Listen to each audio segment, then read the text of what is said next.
नमस्कार, एवन उत्तराखंड देख रहे हैं आप सभी और आपके साथ हूं मैं जयती मिश्रा। बुलेटिन की शुरुआत करेंगे इस वक्त की हेडलाइंस के साथ। उत्तराखंड में मुख्यमंत्री पुष्कर सिंह धामी की अध्यक्षता में मंत्रिमंडल की बैठक आज। कई अहम फैसले लेने के लिए आसार। स्वास्थ्य, कृषि, उद्यान समेत कई अन्य महत्वपूर्ण मुद्दों पर होगी चर्चा।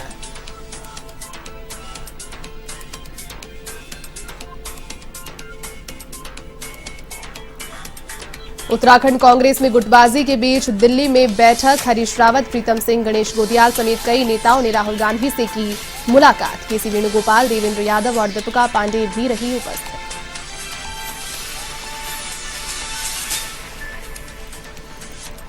उत्तराखंड कांग्रेस में नहीं थम रहा घमासान। देहरादून कांग्रेस भवन में पूर्व राज्य मंत्री राजेंद्र शाह के साथ मारपीट। शाह पर हरीश रावत के खिलाफ टिप्पणी का आरोप।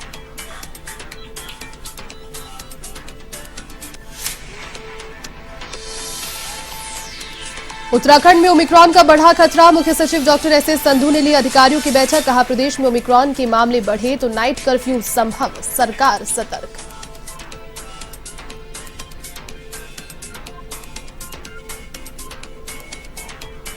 कोटद्वार के खूनीबढ़ इलाके में दर्दनाक हादसा। बाइक पर सवार 3 लोगों को टेम्पो ने मारी टक्कर। 2 की मौत, 1 की हालत गंभीर।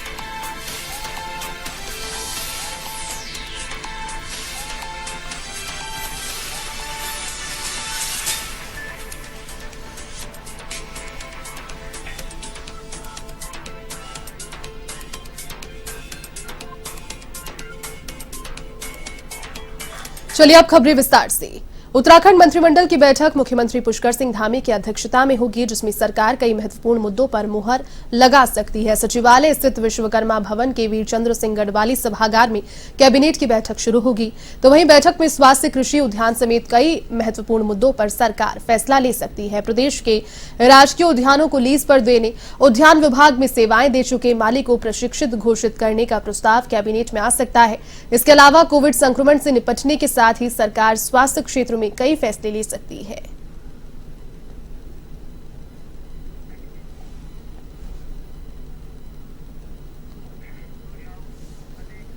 तो वहीं उत्तराखंड कांग्रेस में चुनाव से ठीक पहले शुरू हुए कलह को खत्म करने के लिए राहुल गांधी ने वहां के नेताओं से मुलाकात की। आपको बता दें कि बुधवार को उत्तराखंड कांग्रेस के वरिष्ठ नेता और पूर्व मुख्यमंत्री हरीश रावत ने एक के बाद एक कई ट्वीट कर पार्टी से नाराजगी जाहिर की।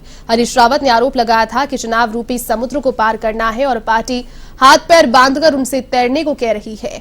उत्तराखंड कांग्रेस में मचे सियासी घमासान को लेकर हरीश रावत ने नेताओं पर गुटबाजी का आरोप लगाया। चुनाव से पहले उठे इसी बवंडर को खत्म करने के लिए कांग्रेस नेता राहुल गांधी ने हरीश रावत, प्रीतम सिंह, गणेश गोदियाल, यशपाल आर्य तथा अन्य नेताओं के साथ अहम बैठक की। तो वहीं इस बैठक में उत्तराखंड कांग्रेस के इंचार्ज देवेंद्र यादव भी मौजूद रहे।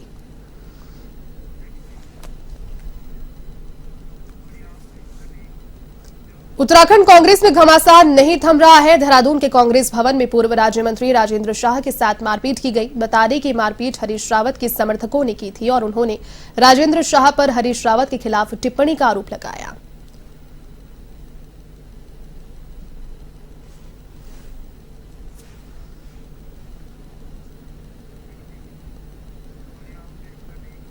तो वहीं उत्तराखंड में भी ओमिक्रॉन संक्रमण पहुंच गया है। स्कॉटलैंड से देहरादून लौटी 23 वर्षीय युवती के सैंपल की जीनोम सीक्वेंसिंग में ओमिक्रॉन वेरिएंट की पुष्टि हो गई है।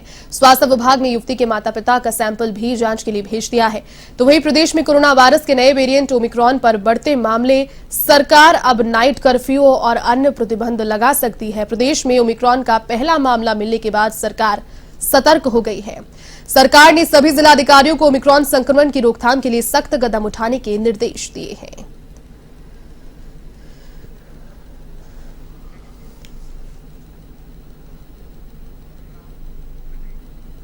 उत्तराखंड में ओमिक्रॉन की दस्तक से स्वास्थ्य विभाग चिंता बढ़ चुकी है उनकी। तो वहीं देहरादून के स्वास्थ्य विभाग ने जिला प्रशासन को एक पत्र लिखकर स्वास्थ्य कर्मियों को चुनाव की ड्यूटी से मुक्त रखने का आग्रह भी किया है।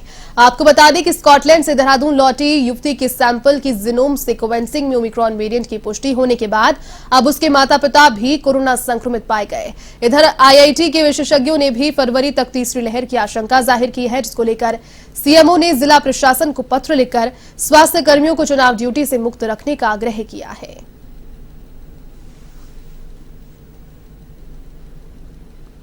उससे संबंधित जो है हमको सूचना मांगी गई है कार्मिकों की, तो एक पत्र जिला प्रशासन को लिख रहे हैं कि हमारे कार्मिकों को इससे मुक्त रखा जाए, और यदि ऐसा हो जाता है तो बहुत अच्छा होगा, क्योंकि संभावना है कि जिस तरह से कोविड के केसेस बढ़ रहे हैं, हमारे कर्मचारियों को की आवश्यकता हमको होगी इस दौरान, तो इसके लिए पत्र।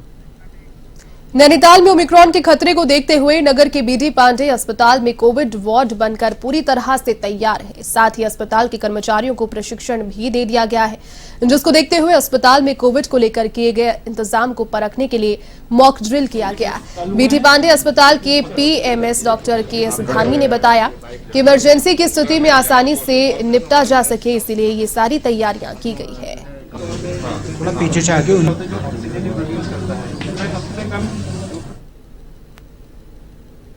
का इस्तेमाल करेंगे। जैसे उसमें सबसे जरूरी है पीएसए प्लांट, जो ये ऑक्सीजन प्लांट हमारा 500 एलपीएम का लगा हुआ है।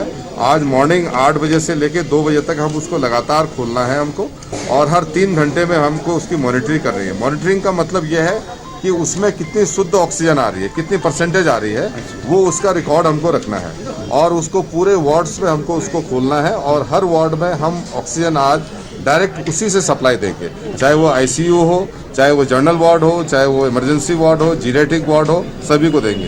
दूसरा, हमारे पास जितने भी ऑक्सीजन कंसंट्रेटर रखे हुए हैं, और उन्हीं को हमने दोबारा से निकाल के उनकी साफ सफाई, उनका इस्तेमाल और वो कैसे चल रहे हैं उसको हम लोगों ने ये देखा है। और तीसरा, हमारा वेंटिलेटर्स, और उसके बाद जितने भी हमारे कार्डियक आईसीयू की मशीनें हैं, जिसमें बाईपैप है और भी चीज़ें हैं, ये सभी चीज़ों का इस्तेमाल आज हम दोबारा से सभी को इसके रिहर्सल करनी। प्रदेश में चुनाव नजदीक आने के साथ ही राजनीतिक सरगर्मियां तेज हो गई है। अल्मोड़ा पहुंची विजय संकल्प यात्रा को लेकर पूर्व मुख्यमंत्री त्रिवेंद्र सिंह रावत ने कहा कि आज बीजेपी का प्रदेश युवा नेतृत्व है और प्रदेश का युवा बीजेपी के साथ है, जो कि इस बार भाजपा को 60 पार कर दोबारा सत्ता दे रहा है। अल्मोड़ा के सांसद अजय टमटा ने बागेश्वर से विजय संकल्प यात्रा निकाली, जो कि पिथौरागढ़, धारचूला, चंपावत, लोहागढ़ होते हुए अल्मोड़ा पहुंची। यहां विजय संकल्प यात्रा को बड़ा जन समर्थन मिला।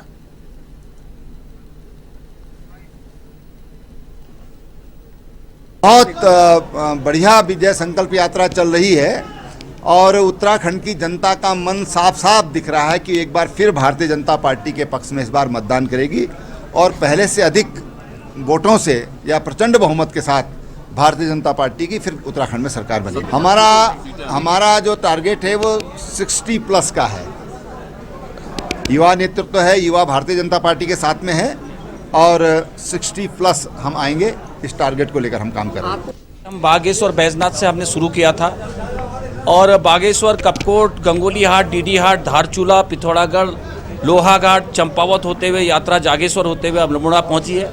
चूँकि यात्रा के शुभारंभ से, चाहे हरिद्वार से हो, चाहे कुमाऊं की यात्रा से हो, मेरा रहने का सौभाग्य प्राप्त हुआ है। जिस प्रकार का जन सैलाब और लोगों में उत्साह देखने को मिल रहा है, जो हमारा लक्ष्य है कि 60 पार, अब की बार 60 पार, वो लक्ष्य को हम पार कर रहे हैं। और भारतीय जनता पार्टी के केंद्र और राज्य सरकार के जितने भी विकास कार्य हैं, वो हर मानव प्रभावित कार्य हैं। अल्मोड़ा के सल्ट में विधायक महेश जीना तल्ला सल्ट पहुंचे। ग्रामीणों ने फूलमालाएं पहनाकर उनका जोरदार स्वागत किया। उन्होंने रमसा के अंतर्गत राजकीय इंटर कॉलेज भंडारखोला में नवनिर्मित भवन का उद्घाटन किया। साथ ही भवन के निर्माण के लिए 84,15,000 रुपए की घोषणा भी की। उन्होंने कहा कि मुख्यमंत्री पुष्कर सिंह धामी के सहयोग से विद्यालय भवन का निर्माण पूरा हुआ है। तो वहीं विधायक महेश जीना को ग्रामीणों ने स्कूल में एनसीसी खोलने की मांग को लेकर ज्ञापन भी सौंपा।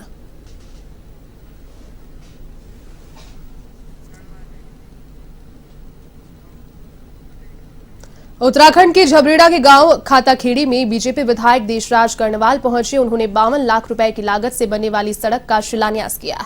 विधायक ने कहा कि आजादी से पहले और आजादी के बाद ये सड़क पहली बार बनेगी, जिसकी शुरुआत करने का उन्हें सौभाग्य प्राप्त हुआ है।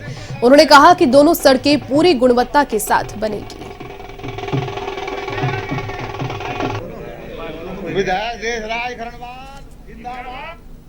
दुर्भाग्य है और ये सौभाग्य मुझे सतगुरु रविदास जी की कृपा से, संत शिरोमणि सतगुरु रविदास जी की कृपा से, अपने मतदाताओं की कृपा से ये आशीर्वाद मुझे मिला कि आज़ादी से पहले और आज़ादी के बाद जो सड़क ना बनी हो उसको बनाने का सौभाग्य मुझे मिला। ये 2 सड़कें हैं 20 लाख रुपए की लागत से, ये जिस सड़क का मैंने उद्घाटन किया है ये, और प्लस जो दूसरी सड़क है खाता खेड़ी से देवपुरा तक, वो 32 लाख रुपए की लागत से, कुल मिलाकर के 52 लाख रुपए की लागत से ये दोनों सड़कें बनाई जा रही। चलिए इस बुलेटिन में फिलहाल के लिए बस इतना ही। देश और दुनिया की तमाम बड़ी खबरों को देखने के लिए आप देखते रहिए A1 TV।